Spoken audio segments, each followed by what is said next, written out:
Halo good student, bersama dengan Miss Rifka di materi peran pelaku ekonomi bagian pertama.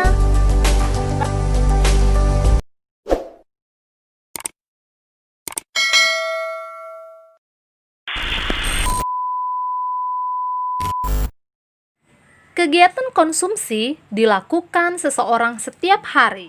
Menurut ilmu ekonomi, pengertian konsumsi adalah kegiatan mengurangi dan atau menghabiskan secara berangsur-angsur ataupun sekaligus nilai guna suatu barang dan jasa. Oleh sebab itu, barang dan jasa yang dikonsumsi tersebut mempunyai nilai guna dan manfaat. Nilai barang. Jadi, nilai barang yaitu kemampuan suatu barang yang berguna untuk memenuhi kebutuhan manusia. Jadi, dalam hal ini, tinggi atau rendahnya dari nilai suatu barang dan jasa akan berpengaruh pada tingkat harganya. Sekarang kita akan lihat macam-macam nilai barang. Yang pertama itu adalah nilai pakai atau disebut juga dengan value in use. Nilai pakai itu adalah nilai kegunaan barang yang dipakai itu untuk memenuhi kebutuhan hidup. Jadi nilai pakai ini sendiri dibagi menjadi dua, yaitu nilai pakai objektif dan nilai pakai subjektif. Nilai pakai objektif ialah kemampuan barang secara umum digunakan untuk memenuhi kebutuhan hidup.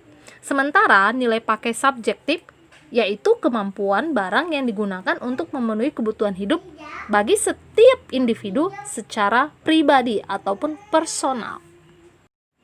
Macam nilai barang yang kedua yaitu nilai tukar atau value in exchange. Nilai tukar adalah kemampuan barang untuk ditukarkan dengan barang lain ataupun uang. Nilai tukar ini dibagi menjadi dua juga, yaitu nilai tukar objektif dan nilai tukar subjektif. Jadi nilai tukar objektif itu adalah kemampuan suatu barang itu ditukarkan dengan barang lainnya, ya, dan itu sesuatu yang dianggap orang biasa. Misalnya, tidak ada pensil, orang memakai ballpoint, dan itu dianggap sesuatu yang objektif ataupun biasa. Sementara nilai tukar subjektif itu adalah kemampuan barang untuk ditukarkan dengan barang lain yang sifatnya individualis, ya. Artinya di sini adalah antara orang yang satu dengan orang yang lain itu berbeda bergantung dari sudut pandang dan kondisi orang yang mempunyai berbagai barang yang dimiliki. Nilai guna atau utilitas value yaitu nilai barang ketika digunakan ataupun dikonsumsi. Artinya, suatu barang itu memiliki nilai ketika dia bisa digunakan ataupun dikonsumsi. Macam-macam nilai guna. Yang pertama, nilai guna total atau total utility, yaitu nilai seluruh kepuasan ketika mengkonsumsi sejumlah barang. Yang kedua, nilai guna marginal atau margin utility, yaitu nilai kepuasan yang berubah ketika terjadi pertambahan ataupun pengurangan penggunaan suatu barang.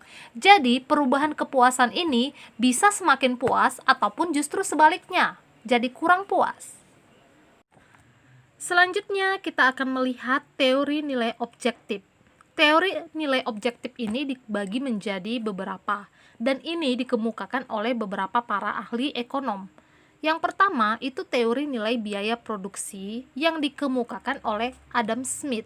Jadi teori nilai produksi ini mengatakan bahwa nilai suatu barang itu akan semakin tinggi apabila nilai biaya produksi suatu barang tersebut semakin tinggi. Jadi nilai suatu barang ditentukan oleh besarnya biaya untuk memproduksi barang tersebut.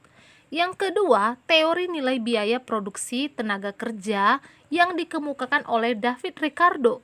Jadi, teori nilai biaya produksi tenaga kerja yaitu suatu barang ditentukan oleh biaya tenaga kerja yang digunakan untuk melakukan produksi terhadap barang tersebut.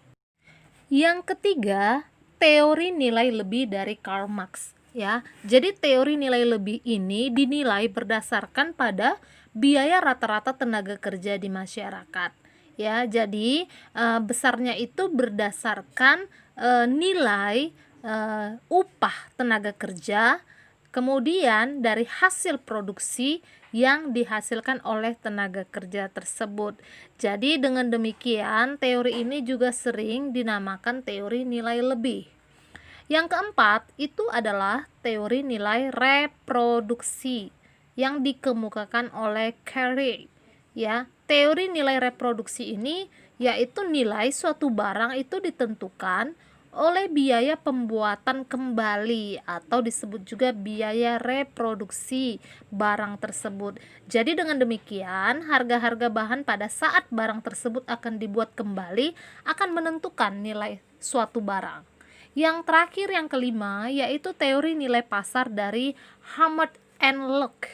Ya, teori nilai pasar menurut pendapat mereka ialah nilai suatu barang itu ditentukan oleh jumlah permintaan dan penawaran yang ada di pasar, atau nilai suatu barang itu ditentukan oleh harga pasar. Selanjutnya, teori nilai subjektif. Teori nilai subjektif ini terdiri dari teori hukum Gosen 1, hukum Gosen 2, dan teori nilai subjektif oleh Karl Meyer. Yang pertama, hukum Gosen 1. Hukum Gosen 1 ini berbunyi the law of diminishing marginal utility, yang artinya hukum tambahan kepuasan yang semakin menurun. Jadi contohnya seperti ini, ketika kamu dalam keadaan sangat dahaga atau haus, ya, kamu akan minum air. Pada gelas pertama itu kamu akan merasakan kepuasan yang begitu nikmatnya.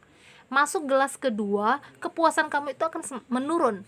Gelas ketiga, maka akan semakin menurun. Gelas keempat dan selanjutnya, bahkan sampai kamu tidak memiliki rasa terhadap air itu lagi. Artinya terjadi yang namanya penurunan nilai.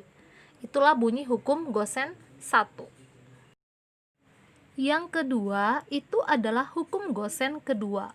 Jadi hukum Gosen kedua ini berbunyi manusia akan berusaha memenuhi bermacam-macam kebutuhannya sampai mencapai tingkat intensitas yang sama. Jadi artinya manusia akan membagi-bagi pengeluaran uangnya sedemikian rupa sehingga kebutuhannya terpenuhi secara seimbang. Oke, teori yang ketiga yaitu teori nilai oleh Karl Meyer. Ya, jadi dia mengatakan kalau manusia itu akan berupaya melakukan pilihan secara rasional untuk memenuhi kebutuhan-kebutuhan hidupnya. Sehingga manusia itu akan memenuhi kebutuhannya berdasarkan tingkat intensitasnya ataupun tingkat kepentingannya. Oke, sekian dulu penjelasan untuk kali ini.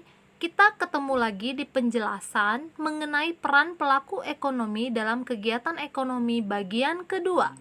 See you!